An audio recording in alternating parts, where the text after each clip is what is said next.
waaw asalaamaaleykum mbokk Thiès asalaamaaleykum chers patriotes. Je me présente, je m'appelle Mamadou Diène, responsable PASTEF cellule Aiglon. Tey on est très heureux de nous retrouver face à vous pour faire une déclaration de presse concernant un certain nombre de choses qui nous tient à cœur depuis un certain temps. Nous avons eu à faire des choix par rapport à notre adhésion politique. Nous avons également senti que la démocratie de nos jours est en train de s'affaisser au Sénégal, ce qui n'a jamais existé dans ce pays. Nous avons également senti que les jeunes ont un rôle très important à jouer dans l'actualité politique du pays, ainsi que nos femmes. C'est la raison pour laquelle nous avons décidé, à travers une grande mobilisation des jeunes et des femmes de ce quartier, de soutenir Ousmane Sonko et le projet PASTEF. C'est pourquoi, depuis le 25 février, nous avons créé cette cellule pour faire le travail à la base, parce que nous sentons que le plus important dans ce combat, c'est le travail à la base, à travers l'opération Wër Ndombo. C'est pourquoi ce 25 février, cette cellule est née en la présence de Adama Diawara, que tout le monde connaît ici à Thiès, qui est coordonnateur de Thiès Est, avec la présence également de l'honorable député Birame Souleye Diop, également l'adjointe au maire. Il y avait beaucoup d'autorités de PASTEF Thiès qui ont été présents le jour de la création de cette cellule. Et nous en avons profité pour décliner nos objectifs, ce que nous voulons pour la ville de Thiès ainsi que pour le quartier Aiglon. Parce que ce n'est pas pour la première fois que nous vivons des moments politiques dans ce quartier, puisque c'est un quartier mythique sur le plan politique et dans l'histoire politique à Thiès. La maison, le lieu dans lequel nous sommes en train de tenir ce point de presse déjà est un lieu mythique parce que c'est la maison de feu Boubacar Ndiaye, qui était un éminent politicien ici au Sénégal. Également, Moustapha Ndiaye, son fils, avait été maire de Thiès. Donc, ce n'est pas du hasard. Nous sommes nés devant la politique, nous avons vécu des moments politiques et nous avons grandi avec des ambitions également. Ces ambitions tournent autour de défendre toujours l'intérêt général. Voilà un peu ce qui explique la création de cette cellule. Maintenant, pourquoi épouser le projet de PASTEF? Ça également, je pense que ce ne serait pas difficile de le dire, parce que nous avons senti depuis un certain temps comment PASTEF, avec son projet, est en train de grandir. PASTEF a un leader qui n'est pas difficile à défendre. Un leader qui a déjà fait sa promotion, qui a montré de la rigueur et la constance dans toute sa démarche, mais vous voyez que dans le thème, nous avons parlé de la démocratie qui s'affaisse. Nous avons senti que dans ce pays-là, nos hommes politiques ont toujours eu la peur d'être en face d'un opposant qui est là pour l'intérêt général. Parce que le projet de PASTEF n'est rien d'autre que la protection de nos intérêts, la protection de nos ressources naturelles. Aujourd'hui, nous voyons que le Sénégal est la cible pratiquement et la risée de tous les Occidentaux. L'Afrique, nous avons dit que c'est le futur. Mais le Sénégal aujourd'hui peut jouer un rôle considérable dans ça. Parce que nous avons connu des découvertes récemment. Et c'est dans ces genres de découvertes-là que PASTEF s'est investi à défendre ses causes, défendre les intérêts des Africains ainsi que des Sénégalais à travers son plan panafricaniste. Maintenant, aujourd'hui, ce qui nous motive à défendre Ousmane Sonko et son projet, c'est que nous sommes dans un pays où nous assistons à un certain nombre de choses à déplorer. Et je pense que tout jeune de nos jours doit prendre sa responsabilité à deux mains, mobiliser les jeunes de son quartier et faire le travail à la base. C'est la meilleure façon de combattre ce régime de honte, ce régime de dictature qui est en train de s'installer au Sénégal. Nous sommes conscients qu'ils sont à la fin de leur mandat. Mais il y a des choses qui sont en train de se passer en coulisses qui demandent une lutte acharnée des jeunes, surtout des jeunes et des femmes. C'est la seule motivation que nous avons. On a tant de fois décliné PASTEF, mais ça ne va pas passer. Ça ne peut plus passer parce que nous en avons vu des exemples qui illustrent bel et bien que tout ce qu'on colle comme étiquette négative au parti PASTEF se trouve du clan de Benno Bokk Yakaar et de l'APR. On se rappelle tous de Souleymane Jules Diop, qui avait été persona non grata, qui vivait au Canada du temps d'Abdoulaye Wade. Li mu doon wax junior bi mu nekkee Canada, man sama yar mayuma ma si jaaraat. On a vu que bi Macky Sall ñëwee, il a été promu et travaille à la présidence comme conseiller. Donc s'il y a des gens qui insultent nos khalifes généraux et qui sont contre les tariqs, je pense que bien qu'ils sont du côté de la paix. On a vu également la promotion de bon nombre de responsables on a vu l'ascension de Kouramaki lu mu fi waxul Baye Mbaye MC amul te Baye Mbaye MC ñëpp xam nañu surtout maam Baye Niass la am na loo xamante ne man sama yar mayuma ma ko koy wax mais Kouramaki yàq na ko fi lu ne li mu ko wax ñaaw na ñaaw boo xamante ne sañu maa taxaw fii di ko wax elle a été promue pour être députée. Donc aujourd'hui, si on dit que Pastef, ils font la promotion du dénigrement, ils sont violents, ils sont dans l'appel à l'insurrection, je déclare ouvertement que c'est faux. S'il y a une partie qui prône pour la violence ou qui fait appel à l'insurrection, c'est bien les gens de Benno Bokk Yakaar et de l'APR notamment. Notre actuel ministre de la Jeunesse, Pape Malick Ndour, il a fait une déclaration à ciel ouvert, nekk ci mbedd mi nit ñi wër ko mu ne il a un millier de jeunes qui sont prêts à aller cueillir Ousmane Sonko chez lui si toutefois il refusait de déférer à une quelconque convocation de la justice. Est-ce que c'est à lui que cela revient? Dans une république, dans un État où on se respecte, je pense bien que chacun doit jouer son rôle. Si on était dans une république sérieuse, il ne devait pas occuper ce poste jusqu'au moment où je vous parle. Ahmed Suzanne Camara qui est un éducateur, man bu doon man day jàngal sama doom damay changer sama doom école wala mu changer classe parce qu'on a entendu de sa bouche mu ne il faut aller trouver Ousmane Sonko chez lui, incendier sa maison bu ñu ko fa fekkee ñu taal ko. Il n'y a pas un discours plus violent que celui-là et pourtant il ne lui est rien arrivé. Et cet acharnement-là qui est en train de se passer sur Pastef avec les bracelets électroniques, les retours de parquet, les mandats de dépôt, alors qu'il y a à côté des gens qui tiennent un discours incendiaire et rien ne leur arrive. C'est pourquoi nous avons senti qu'avec Macky Sall, la démocratie du Sénégal est en train de s'affaisser. Et si on ne lutte pas contre ça, ku yaakaar ni épargné wu nga si wala rëcc nga si bis buy dal sa kaw si nga xam ne Macky Sall li muy def nii si réew gi dañ ko war a xeex mu jugee fi. Parce que bis bu dalee sa mbokk wala mu dal sa proche wala sa jabar wala sa doom si nga xam ni Macky Sall est un dictateur. Dame Mbodj jugee na fi émission à la TFM di ñibbi këram ñu kar ko si VDN bi dàq ji ko dóor ko ay bal. Procureur def une sortie accentué wu juste sur Ousmane Sonko, sur le rapport médical de Ousmane Sonko. Alors que am na ku ñu dàq ji à la veille ak ay balu fetal yoo xam te ne bu ko ci dal mu dee kenn waxu ci. Le jeune qui a été tué à Bignona yéeyu si yàbbiwu si. Après c'est le procureur de Ziguinchor qui est sorti avec un rapport wax si.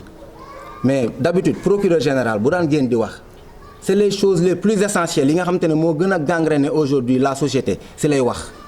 Su fekkee ni nag les manifestations organisées par Yewwi Askan Wi si la bokk mën nga ci wax mais mënoo wax si loolu te doo tudd ay nit yu ñu rey front ouvert ñu dóor ko bal kenn xamul bal la kenn xamul lacrymogène moo ko dal kenn xamul lan la. Man mii di wax ak yéen taxaw naa Mbacké lors du dernier meeting de Yewwi Askan Wi ñu dóor ma lacrymogène si loxo l'affaire s'est cicatrisée te daw ma jooyi ko fenn parce que damaa xam ni la meilleure façon de combattre ces dérives de Macky Sall c'est d'aller à la base regrouper les jeunes et les femmes les sensibiliser surtout par rapport à l'opération Wër Ndombo nañ dem à la base ñu liggéey xeex. Man je m'attarde pas sur la troisième candidature parce que man une question de valeur wala une question de principe damaa jàpp ni képp ku ko jéggi des fois ñu ne gor bi wax na li mu waxoon après wàcc na ko man leen kooku daa musul nekk gor du wax di ko teggi. Macky Sall a mené le combat en 2011 à la place de l'Obélisque yor mer gàddoom ñëpp di ko gis ànd ak Marème Faye Sall ñu sol ay t-shirt APR ñuy xeex troisième candidature de Abdoulaye Wade. Quand le Conseil constitutionnel a validé la candidature de Abdoulaye Wade c'est la dem campagne ba gagné nekk président de la République. C'est cette même légitimité là qui revient à Ousmane Sonko, à tout autre opposant au Sénégal. Mais yow nga ñëw accéder au pouvoir avec tout le combat que le peuple a porté pour toi nga ne kenn du fi bëreeg yow yaay taamu ñi la neex nga indi système parrainage ñu d'accord mais ensuite nga boole si di rey ay leader jël Karim Wade tëj ko déporté ko nuitamment Khalifa Sall également c'est un exemple patent qu'on peut citer. Après à côté on nous dit que Ousmane Sonko il fait trop d'appel à la violence, appel à l'insurrection. Ça c'est pas vrai. Ousmane Sonko a connu des exemples qui lui ont servi.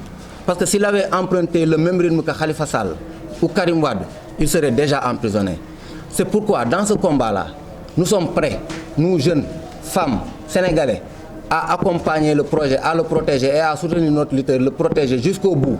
Donc tant qu'on vit, kenn du piétiner suñuy valeur, kenn du piétiner suñu dignité. On nous tue mais on ne nous déshonore pas. Man j'ai pas peur qu'on vienne m'emprisonner, qu'on vienne me prendre parce que ñi ñu fay tëj kenn gënu leen mais xam naa ni aussi du ma wax lu war a tax tey ñu may tëj te kenn si sañ a wax tey bu ñu ma jëloon yóbbu ma dinañ ne kii waxu fi lu tax ñu yóbbu ko parce que li ma fi wax yëpp lu ñu teg suñu bët la di ko gis. Maintenant y a des gens des fois yu ñuy dégg à la télé dans les zones radio si jotaay yi ñuy toog di wax parce qu'ils sont tout le temps dans le dénigrement. Nous habitons un quartier boo xamante ne y a une diversité sur le plan politique. Je ne veux pas citer de nom parce que qui connaît Aiglon xam ni y a l'ex-DG de la Poste qui est là, il y a l'actuel DG de AIBD qui est à côté, mais cela ne nous a pas empêché de mener ce combat. Parce que si on s'était retrouvé dans le projet de l'APR, dans son Sénégal émergent, on aurait déjà adhéré le parti. Parce qu'on a été sollicité tant de fois. Depuis qu'on a été président de cette ASC-là, on ne reste un seul jour ou bien une seule semaine où l'APR ne nous sollicite pas. Mais nous avons des principe, c'est le dund, c'est le dé. Et je donnerai l'exemple de mon grand-père. Ça me gêne de le donner, mais c'est un exemple parce qu'il a été dans l'arène politique également. Moustapha Ndiaye qui a été maire de Thiès. Bobu ñi gënon nek boy.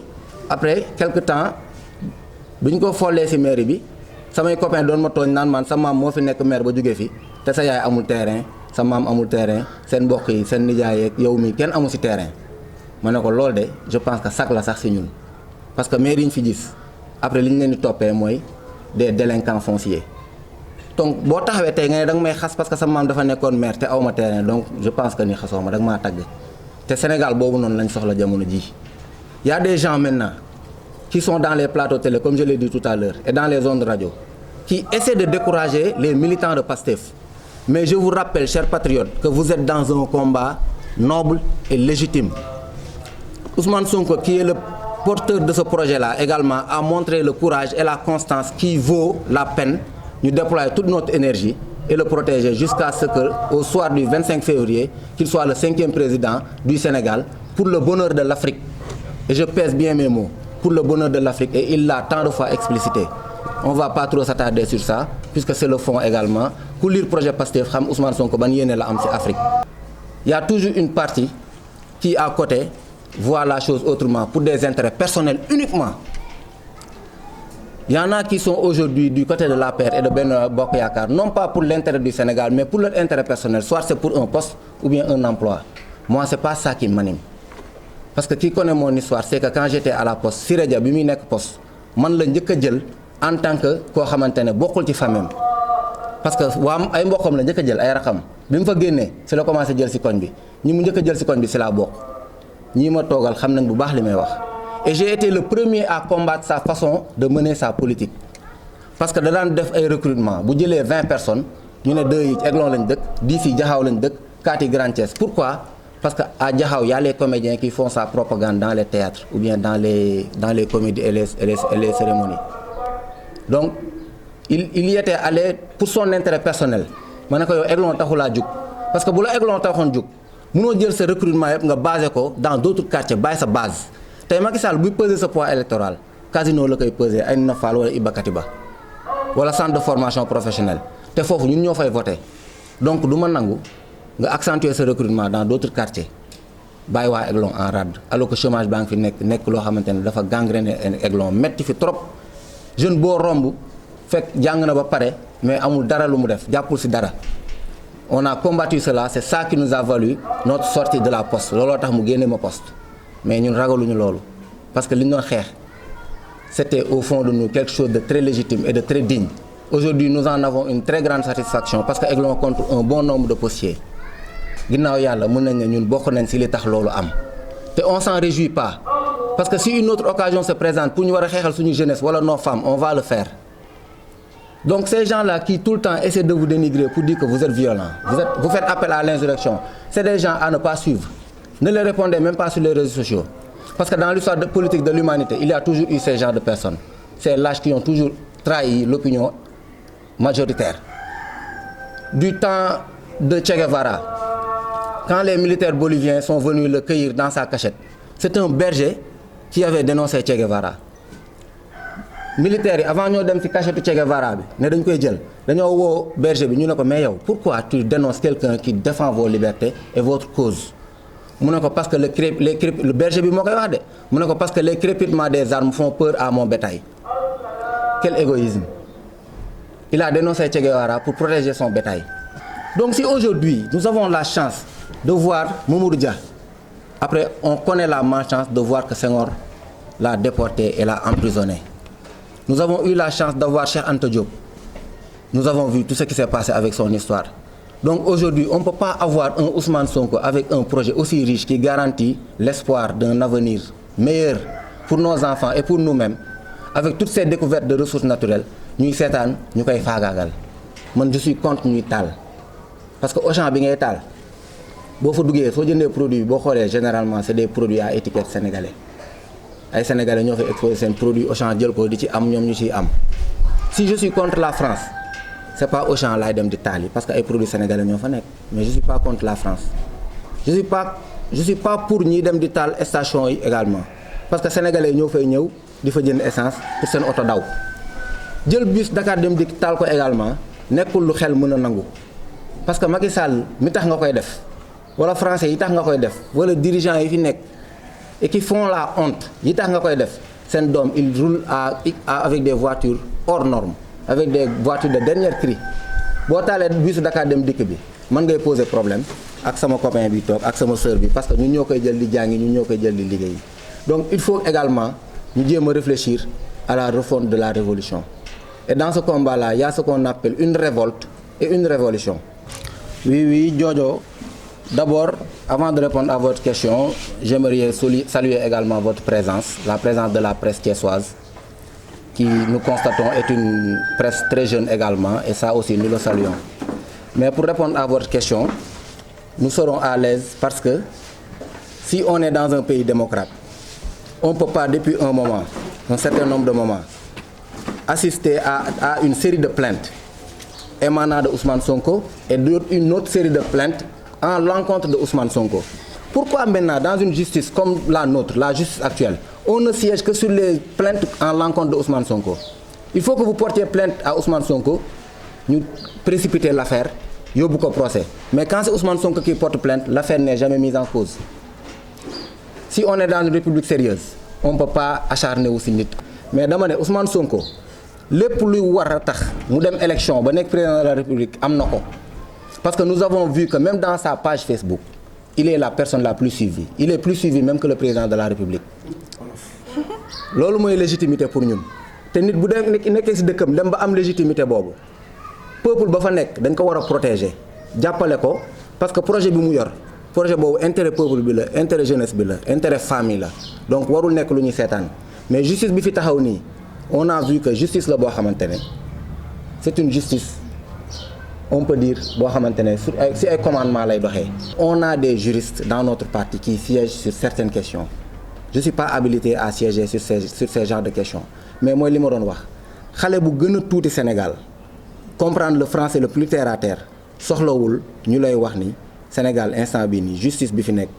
day def ay décisions yoo xamante ne des fois dañuy sentir kumba am ndey kumba amul ndey. li ma doon wax sànq dans ma déclaration liggéey bi commencé nañ ko mais comme li nga wax l'intérêt repose sur à quoi ça va servir pour la commune de Thiès-Est dans la ville de Thiès.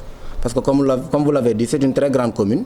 C'est une commune qui a plus d'électorats même, un plus grand nombre d'électorats que certaines villes comme ay Fatick, etc. Donc Thiès-Est nekkul commune bu ñuy négliger. Donc si à la base nous avons créé une cellule pour jàppale projet PASTEF jàppale Ousmane Sonko dans son projet là boo xam te ne dañ see gis l'intérêt des Sénégalais, des jeunes et des femmes, on ne peut pas également ne pas parler de Thiès-Est qui nous concerne parce qu'il n'est interdit à personne d'être ambitieux. Peut-être qu'un jour on aura les ambitions également de diriger Thiès-Est, peut-être qu'un jour on aura les ambitions d'être maire de la ville de Thiès, parce que nous avons senti que c'est l'ère de la jeunesse, c'est une nouvelle ère politique. Ces politiciens-là à l'ancienne, les gens ne croient plus en eux, et pour tout le respect qu'on leur doit, jamono mooy doxee noonu jamono ji dafa dox ba toll foo xamante ne instant bi c'est le moment où la jeunesse doit sortir de son gong et faire en sorte que nit ñi xam ni jamono dox na ba toll foo xamante ne avec l'ascension des réseaux sociaux, la découverte des ressources naturelles, il faut de l'énergie, du dynamisme, de la détermination et du pragmatisme pour protéger tout ça.